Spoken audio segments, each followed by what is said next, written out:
자, 계속해서 황금알 다음 코스의 비법을 열어보겠습니다. 줄기세포로 70대가 20대 될 수 있다. 줄기세포 전문가 김윤배 고수. 70대가 20대가 될 수 있다고요? 네, 줄기세포. 여러분들 좀 생소하진 않죠? 많이 들어보셨어요, 그죠? 네. 줄기세포라는 것은 우리 몸에 세포를 공급해주는 엄마 세포예요.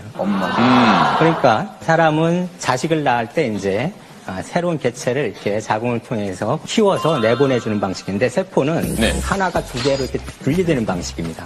그 원천 세포가 이제 줄기세포가 되는 거죠. 아하. 이 줄기세포라는 것은 우리 예. 주변에서 쉽게 볼 수 있어요.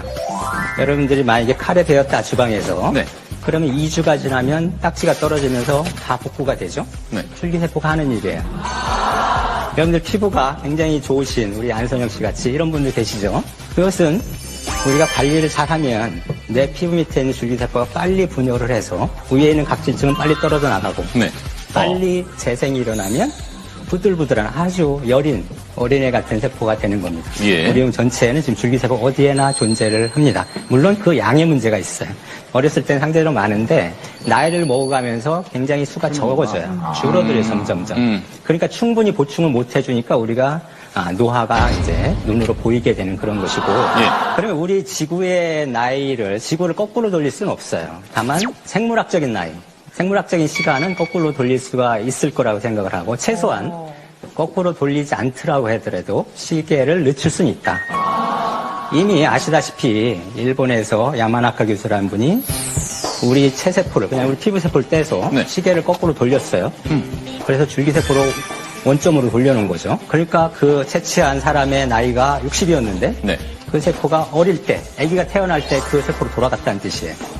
실제로 저희는 이제 동물을 가지고 연구를 하는데 사람으로 치면 90세가 되는 그런 늙은 쥐.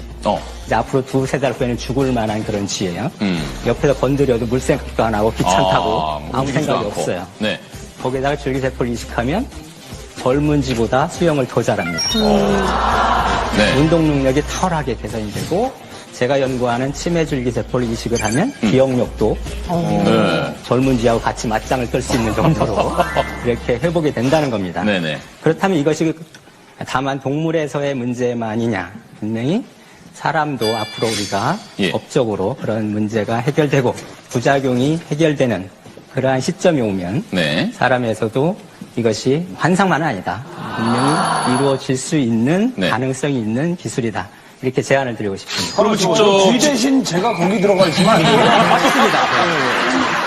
아니면 뭐 젊으시니까요. 근데 실제로 그러면은 좀 연세가 드신 분이 직접 줄기세포 치료를 받아서 젊어진 사례가 있습니까? 나라마다 그 법이 약간씩 다릅니다. 우리나라에서는 허용이 안 되는 예. 그런 법을 갖고 있어요. 다른 나라의 사례는 다만 다른 어땠나요? 나라는 그렇지 않은 나라들이 또 많이 있습니다. 예, 예. 실제로 캐나다의 억만장자인 패션 디자이너 피터 니가드라는 사람이 있는데 예. 이 사람이 나이가 이제 70 정도 됐는데 이 사람은 지금 줄기세포를 계속 맞고 있어요. 돈도 있겠다 해서 맞고 있는데 한 4년 정도 맞았다고 합니다. 네. 그래서 마이애미 대학에서 그 사람의 근육을 검사를 해봤더니 실제로 근육세포가 젊은이들처럼 돌아왔다. 점점 돌아오고 있다. 이런 식으로 해석을 했어요. 대학교에서. 예. 교수님이. 그런데 이제 저희가 이제 연구를 하다 보니까 저것은 회춘을 한 건 아니지만 노화가 지연되고 멈췄다. 어느 정도는. 네. 그렇게 해석을 할 수 있겠습니다. 아니 근데요 저는 이제 나이가 저도 뭐 어느 정도 이렇게 되니까 제일 걱정스러운 게 치매 없이 살다가 갔으면 좋겠다는 생각인데 그 줄기세포로 치매 없이 잘 늙어갈 수 있게 이렇게는 그런 방법은 없나요? 네, 저희가 연구하는 주 테마가 치매 줄기세포 치료입니다. 아, 그래서 그래요? 이제 동물에서는 엄청난 굉장히 좋은 효과를 보여줬고 예. 앞으로 이제 사람을 대상으로 이제 검증이 되면 치료가 될 수 있는 그런 겁니다. 그래서 이 줄기세포가 실제로는 이제 치매뿐만이 아니고 뇌질환에 적용을 할 수가 있는데 다른 뇌질환에도 소아 내성마비 또는 파킨슨병, 루게릭병 뭐 이런 것들도 이제 효과가 나타나고 있고 특히 뇌출혈이 일어나면 우리가 응급실에 실려가잖아요. 119를 네, 통해서. 네. 가서 3시간 이내에 이 혈관을 뚫어주지 않으면 이제 반신불수가 되는 정도로 이렇게 되는데 물론 아직까지는 동물 실험 결과지만 줄기세포를 그때 혈관 뚫을 때 주사를 하게 되면은 뇌경색 면적이 10분의 1로 줄어들어요. 그러면 사람인 경우라 그러면 아직은 성급한 판단이지만 네. 반신들 불수가 될 수 있는 사람이 걸어 나올 수도 있겠다. 이 정도의 효과를 내고 있습니다. 아, 그런 예측이 가능합니다. 동물에서. 양재진 교수님, 뭐 또 다른 질병에도 이렇게 적용이 될 수 있습니까? 실제로 지금 그 임상 연구 중에서 삼상 연구, 그러니까 마지막 연구를 진행하는 걸로 알고 있는 게 이제 척수 질환이죠. 네. 그러니까 척수 손상 질환. 그러니까 우리가 이제 보통 하반신 마비가 되는 게 어허. 척수 신경을 손상을 받았을 때 일어나는 건데 그런 거에 대한 게 진행이 되고 있고 실제로 작년과 재작년에 아마 모 대학병원에서 직접 척수에 줄기세포를 2차례, 3차례 정도 주사를 해서 그분이 아예 그냥 사지마비였었는데 휠체어를 타고 다니는 뭐 그런 것들이 기사가 난 적이 있었고요.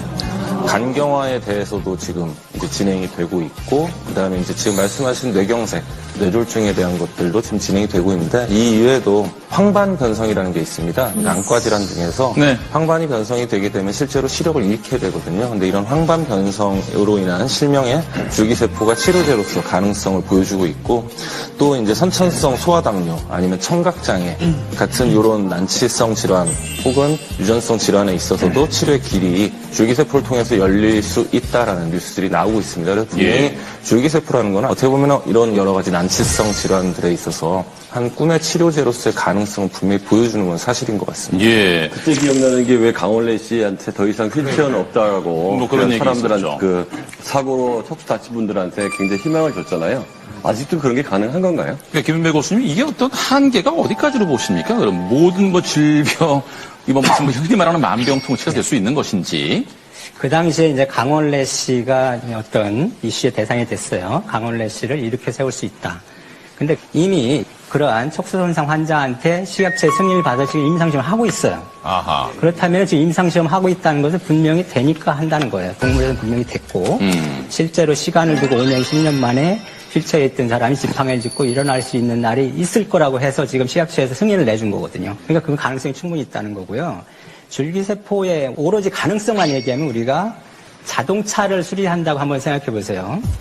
자동차가 만약에 펑크가 나면 타이어를 갈아 끼우는 방식이 있고 떼우는 방식이 있는데 그것이 네. 떼우는 방식은 줄기세포 방식이고 아하. 예, 타이어를 갈아 끼우는 건 장기 이식 방식이에요. 만약에 콩팥이 망가지면 콩팥 이식 많이 받잖아요. 네네. 실적으로는. 예. 자, 심장도 이제 돼지 심장으로부터 얻으려고 지금 하고 있어요. 그러면 만약에 뇌가 망가지면 뇌를 바꿔 끼면 되죠. 그죠? 자, 그러면 뇌가 망가지면 그게 안 되니까 그것은 줄기세포라는 뇌를 바꿔 낄 수가 없으니까. 그래서 우리가 오로지 가능성만을 가지고 한다 그러면 우리가 앞으로 무궁무진한 그런 응용 가능성이 있는 것이고 예, 여기에 예. 희망이 있다고 생각을 하는 네. 겁니다.